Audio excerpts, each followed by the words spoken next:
ವಿಶೇಷವಾಗಿ ನಾನು ಕಿಶೋರ್ ಕುಮಾರ್ ಅವರ ನಡವಳಿಕೆ, ಅವರ ವ್ಯಕ್ತಿತ್ವ, ಅವರ ಚಿಂತನೆಯನ್ನು ಬಹಳ ಹತ್ತಿರದಿಂದ ನೋಡುದು. ನಸಾಬ್ ಅಂತ ಹೇಳಿದರೆ ನಮ್ಮ ಲಂಬಾಣಿ ಭಾಷೆಯಲ್ಲಿ ನ್ಯಾಯ ಪಂಚಾಯಿತಿ ಅಂತ. ಇದೇ ಸಮುದಾಯದಲ್ಲಿ ಹುಟ್ಟಿ ಬೆಳೆದು ಬಂದಿರೋನು ನಾನು. ಈ ಬಂಜಾರ ಸಮುದಾಯ ಇತಿಹಾಸದ ದಿನಗಳಲ್ಲಿ ಕ್ಷಾತ್ರಿಯ ಗುಣವನ್ನು ಹೊಂದಿತ್ತು, ಹೋರಾಟದ ಗುಣವನ್ನು ಹೊಂದಿತ್ತು. ಪೃಥ್ವಿರಾಜ್ ಚವ್ಹಾಣ್ ಅವನತಿಯ ನಂತರದಲ್ಲಿ ದಕ್ಷಿಣ ಭಾರತಕ್ಕೆ ವಲಸೆ ಆಗ್ತಾರೆ. ಆದರೆ ಇವರಲ್ಲಿ ಇದ್ದಂತಹ ಈ ಮಣ್ಣಿನ ಸೊಗಡನ್ನ ಎತ್ತಿ ಹಿಡಿಯುವಂತಹ ಗುಣ, ಅಂದ್ರೆ ಈ ರಾಷ್ಟ್ರೀಯತೆಯನ್ನ ಎತ್ತಿ ಹಿಡಿಯುವಂತಹ ಗುಣ ಬ್ರಿಟಿಷರಿಗೆ ಇವರು ಸಹಕಾರ ನೀಡಲ್ಲ ಅನ್ನೋ ಕಾರಣಕ್ಕಾಗಿ ಕ್ರಿಮಿನಲ್ ಟ್ರೈಬ್ ಆಗಿ ಘೋಷಣೆ ಮಾಡ್ತಾರೆ. ಯಾವಾಗ ಈ ಸಮುದಾಯ ಕ್ರಿಮಿನಲ್ ಟ್ರೈಬ್ ಆಯಿತು, ಆವಾಗ ಸಿವಿಲ್ ಸೊಸೈಟಿಯಿಂದ ಡಿಸ್ಕನೆಕ್ಟ್ ಆಗುತ್ತೆ. ಆಗ ಈ ಸಮುದಾಯಕ್ಕೆ ಅಂಟುಕೊಂಡ ಶಾಪ ಕಳ್ಳಬಟ್ಟಿ ಸಾರಾಯಿ ಮಾಡುವಂಥದ್ದು. ಬಹುತೇಕ ಈಗಿನ ಮಕ್ಕಳಿಗೆ ಅದು ಅನುಭವಕ್ಕೆ ಇರಲಿಕ್ಕಿಲ್ಲ. ಬಟ್ 1980ಕ್ಕಿಂತ ಮುಂಚೆ ಹುಟ್ಟಿರುವಂತಹ ತಲೆಮಾರಿನವರಿಗೆ ಎಲ್ಲರಿಗೂ ಕೇಳಿದ್ರು ಒಂದಲ್ಲ ಒಂದೊಂದು ರೀತಿಯಲ್ಲಿ ಆ ಕುಟುಂಬ ಅದರಿಂದ ನೋವನ್ನು ಅನುಭವಿಸಿದೆ. ಮಕ್ಕಳು ಶಿಕ್ಷಣದಿಂದ ವಂಚಿತರಾಗಿದ್ದಾರೆ.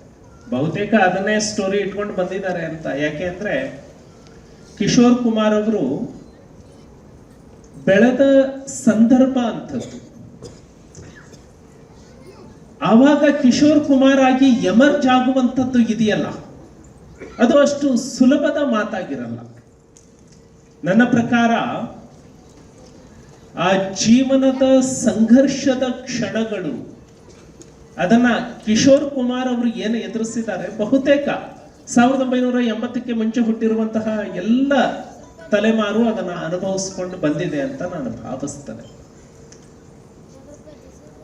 ಇತಿಹಾಸದಲ್ಲಿ ವ್ಯಕ್ತಿ ಶಾಶ್ವತ ಅಲ್ಲ, ಆದರೆ ಚಿಂತನೆ, ವಿಚಾರಗಳು ಶಾಶ್ವತ ಆಗ್ತವೆ. ಸಾಕ್ರೆಟಿಸ್ ಒಂದು ಮಾತನ್ನ ಹೇಳ್ತಾರೆ, ರೋಗ ಬರೋದಕ್ಕೆ ಊರಿನ ಹೆಮ್ಮಾರಿ ಮುನಿಯೋದು ಕಾರಣ ಅಲ್ಲ, ರೋಗಾಣುಗಳು ಕಾರಣ ಆಗ್ತಾ. ಆವತ್ತಿನ ಸಮಾಜ ಸಾಕ್ರೆಟಿಸ್ ಅನ್ನ ಒಪ್ಕೊಳ್ಳೋದಿಲ್ಲ. ಸಾಕ್ರೆಟಿಸ್ನ ಮೇಲೆ ಒತ್ತಡವನ್ನ ಹೇರ್ತಾರೆ, ನೀನು ಈ ಮಾತನ್ನ ವಾಪಸ್ ತಗೊಳ್ಬೇಕು ಅಂತ. ಅದು ಎಲ್ಲಿಯವರೆಗೆ ಹೋಗುತ್ತೆ ಅಂದ್ರೆ ಸಾಕ್ರೆಟಿಸ್ನ ಮುಂದೆ ವಿಷದ ಬಟ್ಲನ್ನ ಇಡ್ತಾರೆ. ನೀನು ನಿನ್ನ ಮಾತನ್ನ ವಾಪಸ್ ತಗೊಳ್ಬೇಕು, ಇಲ್ಲ ಅಂದ್ರೆ ಈ ವಿಷವನ್ನ ಕುಡಿಬೇಕು ಅಂತ. ಸಾಕ್ರೆಟಿಸ್ನ ಮುಂದೆ ಇದ್ದ ಆಯ್ಕೆ ಎರಡೇ. ಒಂದು, ತಾನು ನಂಬಿರುವಂತಹ ಸಿದ್ಧಾಂತವನ್ನ ಬಿಟ್ಟುಕೊಡಬೇಕು, ಇಲ್ಲ ಅಂದ್ರೆ ಸಿದ್ಧಾಂತಕ್ಕಾಗಿ ಸಾಯಬೇಕು. ಅವಾಗ ಸಾಕ್ರೆಟಿಸ್ ತೀರ್ಮಾನ ಮಾಡ್ತಾನೆ, ಹೇಳ್ತಾನೆ, ಎಂದಲ್ಲ ನಾಳೆ ನಾನು ಹೇಳಿದ್ದು ನಿಮಗೆ ನಿಜ ಅಂತ ಗೊತ್ತಾಗತ್ತೆ, ಹಾಗಾಗಿ ನನ್ನ ಮಾತನ್ನ ನಾನು ವಾಪಸ್ ತಗೊಳ್ಳೋದಿಲ್ಲ ಅಂತ ವಿಷವನ್ನ ಕುಡಿದು ಸತ್ತು ಹೋಗ್ತಾನೆ. ಒಬ್ಬ ಚಿಂತಕ ಹುಟ್ಟುತ್ತಾನೆ. ಒಬ್ಬ ಚಿಂತಕ ಒಂದು ಮಾತನ್ನ ಹೇಳ್ತಾನೆ, ಭೂಮಿ ಚಪ್ಪಟೆ ಆಗಿಲ್ಲ, ಭೂಮಿ ತುಂಡಾಗಿದೆ, ಸೂರ್ಯ ಭೂಮಿಯ ಸುತ್ತ ಸುತ್ತೋದಿಲ್ಲ, ಸೂರ್ಯನ ಸುತ್ತ ಭೂಮಿ ಸುತ್ತತ್ತೆ ಅಂತ. ಅವತ್ತು ಆ ಸಮಾಜ ಅದನ್ನ ಒಪ್ಕೊಳ್ಳೋದಿಲ್ಲ. ಯಾವ ಶಿಕ್ಷೆ ಕೊಡ್ತಾರೆ ಅಂದ್ರೆ, ಕಬ್ಬಿಣದ ಕಂಬಕ್ಕೆ ಅವನನ್ನ ಕಟ್ಟಿ ಕೆಳಗೆ ಬೆಂಕಿ ಹಾಕ್ತಾರೆ. ಕಬ್ಬಿಣ ಕಾದು ಕಾದು ಕೆಂಪಾದಾಗ ಅವನ ದೇಹ ಕರಗಿ ಹೋಗುತ್ತೆ. ಸೊ ವ್ಯವಸ್ಥೆ. ಕಾರ್ಲ್ ಮಾರ್ಕ್ಸ್ ಆತ ಹೇಳುವಂಥದ್ದು, ಶ್ರಮ ಅನ್ನುವಂಥದ್ದು ನಷ್ಟವಾಗುವ ಗುಣವನ್ನ ಹೊಂದಿದೆ. ಬಂಡವಾಳಶಾಹಿಗಳು ಇದನ್ನು ಉಪಯೋಗಿಸ್ಕೊಳ್ತಾ ಇದ್ದಾರೆ. ಯಾಕೆ ಅಂದ್ರೆ ಶ್ರಮವನ್ನ ಸ್ಟಾಕ್ ಮಾಡಿ ಇಡೋದಕ್ಕೆ ಸಾಧ್ಯ ಆಗಲ್ಲ. ಅದಕ್ಕಾಗಿ ಉತ್ಪಾದನೆ ಹೆಚ್ಚಾಗತ್ತೆ. ಹೆಚ್ಚಾದ ಉತ್ಪಾದನೆಯ ಲಾಭ ಅದು ಕಾರ್ಮಿಕನಿಗೆ ಸಲ್ಲಬೇಕು ಅಂತ ಹೇಳ್ತಾರೆ. ಕಾರ್ಲ್ ಮಾರ್ಕ್ಸ್ ಅನ್ನ ಯುರೋಪ್ನಿಂದ ಹೊರಗೆ ಹಾಕ್ತಾರೆ, ಜರ್ಮನಿಯಿಂದ ಬಹಿಷ್ಕಾರ ಮಾಡ್ತಾರೆ.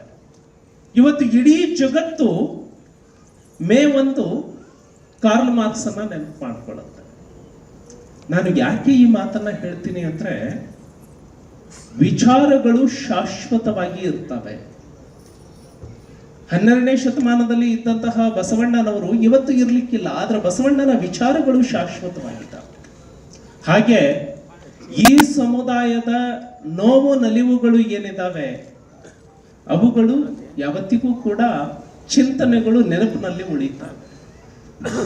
ಸೊ ಈ ಸಮುದಾಯ ಅದರಿಂದ ಹೊರಗೆ ಬಂದು ಶಿಕ್ಷಣದ ಮೂಲಕ ಮತ್ತಷ್ಟು ಗಟ್ಟಿಯಾಗಬೇಕು ಅನ್ನುವಂತಹ ಸಂದೇಶ ಅದು ಕಿಶೋರ್ ಕುಮಾರ್ ಅವರ ಜೀವನದ ಮೂಲಕ ಏನು ಇವತ್ತು ಚಿತ್ರವಾಗಿ ಮೂಡಿದೆ, ಮುಂದಿನ 4-6 ಕುಟುಂಬಗಳಿಗೆ, ಸಮಾಜಕ್ಕೆ, ಊರುಗಳಿಗೆ ಪ್ರೇರಣೆ ನೀಡುತ್ತೆ. ಆ ಮೂಲಕ ಒಬ್ಬ ವ್ಯಕ್ತಿ ತನ್ನ ಸುತ್ತಿಕೊಳ್ಳುವಂತಹ ಸವಾಲುಗಳನ್ನ ಮೀರಿ ನಿಲ್ಲಬಲ್ಲ. ಆ ವ್ಯಕ್ತಿ 4 ಜನರಿಗೆ ಆದರ್ಶ ಆಗಬಲ್ಲ. ನಿರೂಪಕಿ ಬಹಳ ಚೆನ್ನಾಗಿ ಹೇಳಿದ್ರು, 2 ಮಕ್ಕಳು, ಒಬ್ರು ಡಾಕ್ಟರು, ಇನ್ನೊಬ್ರು ಆಕ್ಟರು ಅಂತ. ಸೊ ಒಬ್ಬ ತಂದೆಗೆ ಇದಕ್ಕಿಂತ ಸಂತೋಷ ಏನು? ತನ್ನ ಮಕ್ಕಳನ್ನ ಸಂಸ್ಕಾರದ ಜೊತೆಗೆ ಅವರ ಭವಿಷ್ಯವನ್ನ ರೂಪಿಸುವಂಥದ್ದು. ಸೊ ಹಾಗಾಗಿ ಕಿಶೋರ್ ಕುಮಾರ್ ನಮ್ಗೆಲ್ಲರಿಗೂ ಆದರ್ಶ ಆಗ್ತಾರೆ. ಅದೇ ರೀತಿ ಕೀರ್ತಿ ಕುಮಾರ್ ಹೊಸದಾಗಿ ಕಲಾಕ್ಷೇತ್ರಕ್ಕೆ ಪಾದಾರ್ಪಣೆ ಮಾಡ್ತಾ ಇದ್ದಾರೆ. ಸೊ ವಿಚಾರಗಳನ್ನ ಶಾಶ್ವತವಾಗಿ ಇಡ್ಲಿಕ್ಕೆ, ಅಭಿವ್ಯಕ್ತಿಗೊಳಿಸ್ಲಿಕ್ಕೆ ಸಾಹಿತ್ಯ, ಕಲೆ ಇವು ಬಹಳ ದೊಡ್ಡ ಕ್ಷೇತ್ರಗಳು. ಹಾಗಾಗಿ ಸಾಹಿತ್ಯದ ಮೂಲಕ, ಕಲೆಯ ಮೂಲಕ ನಾವು 3 ಗಂಟೆ ಸಿನಿಮಾ ನೋಡ್ಬಿಡ್ತೀವಿ, ಆದ್ರೆ ಒಬ್ಬ ಕಲಾವಿದ ಕೀರ್ತಿ ಕುಮಾರ್ ಬಹಳ ಚೆನ್ನಾಗಿ ಒಂದು ಮಾತನ್ನ ಬಳಸಿದ್ರು, ನನಗೆ ಬಹಳ ಇಷ್ಟ ಆಯ್ತು. ಕಲಾವಿದ ಆಗಿ, ಹೀರೋ ಆಗಿ ಸ್ಕ್ರೀನ್ ಮೇಲೆ ಮಾತ್ರ ನಾವು ಕಾಣ್ತೀವಿ, ಆದ್ರೆ ಸ್ಕ್ರೀನ್ ಹಿಂದೆ ಕೆಲಸ ಮಾಡುವಂಥವ್ರನ್ನ ನಾನು ನೆನಪು ಮಾಡ್ಕೊಳ್ಬೇಕು. ಒಬ್ಬ ಕ್ಯಾಮರಾಮನ್ ಯಾವ ತರ ಕೆಲಸ ಮಾಡ್ತಾರೆ, ಕಲಾವಿದರು ಸ್ಕ್ರೀನ್ನ ಹಿಂದೆ ಯಾವ ರೀತಿ ಕೆಲಸ ಮಾಡ್ತಾರೆ ಅಂತ. ಸೊ ಇವರೆಲ್ಲರ ಶ್ರಮ ಸೇರಿ ಒಂದು ಚಿತ್ರ ಆಗಿರುತ್ತೆ. ಸೊ ಕೀರ್ತಿ ಕುಮಾರ್ ಅವರಿಗೆ ಉಜ್ವಲವಾದಂತಹ ಭವಿಷ್ಯ ಸಿಗಲಿ. ಈ ನಾಡಿನ ಅತ್ಯಂತ ಮೇರು ಕಲಾವಿದರಲ್ಲಿ ನೀವು ಒಬ್ಬರಾಗಿ ಬೆಳೀರಿ. ಇಂತಹ ಹಿರಿಯ ಕಲಾವಿದರು, ಅವರ ಮಾರ್ಗದರ್ಶನ ನಿಮಗೆ ಯಾವತ್ತೂ ಇರಲಿ ಅಂತ ಹೇಳಿ ಹಾರೈಸ್ತಾ, ನಿಮ್ಮೆಲ್ಲರಿಗೆ ಶುಭವನ್ನ ಹಾರಿದಿರಿ. ನಿಮ್ಮೆಲ್ಲರ ಪ್ರೋತ್ಸಾಹ ಈ ಚಿತ್ರಕ್ಕೆ, ಯುವ ಕಲಾವಿದರಿಗೆ ಇರಲಿ. ಅದೇ ರೀತಿ ನಿರ್ಮಾಪಕರಿಗೂ ಕೂಡ ವಿಶ್ವಾಸ ಇರಲಿ. ಇನ್ನೂ 4 ಇಂತಹ ಚಿತ್ರಗಳನ್ನ ಮಾಡುವಂತಹ ನಿರ್ಮಾಪಕರಾಗಿ ಅವರು ಹೊರಹೊಮ್ಮಲಿ ಅಂತ ಹೇಳ್ತಾ ನನ್ನ ಮಾತನ್ನು ಮುಗಿಸ್ತಾರೆ. ಎಲ್ಲರಿಗೂ ನಮಸ್ಕಾರ. ಸ್ವಾದಿಷ್ಟತೆಯ ಸ್ವಾದ, ತಾಜಾತನದ ಆಹ್ಲಾದ, ಉತ್ತಮ ಆರೋಗ್ಯ ಮತ್ತು ಹೆಚ್ಚಿನ ರೋಗ ನಿರೋಧಕ ಶಕ್ತಿಯ ವೃದ್ಧಿಗೆ ಈಗ ನಿಮಗೆ ಸಿಗುತ್ತಿದೆ ಉತ್ತಮ ಗುಣಮಟ್ಟದ ಪೌಷ್ಟಿಕಾಂಶ. Shri Vaidik millet health mix. ಇದು ಸಿರಿಧಾನ್ಯಗಳ ಸಂಪತ್ತು.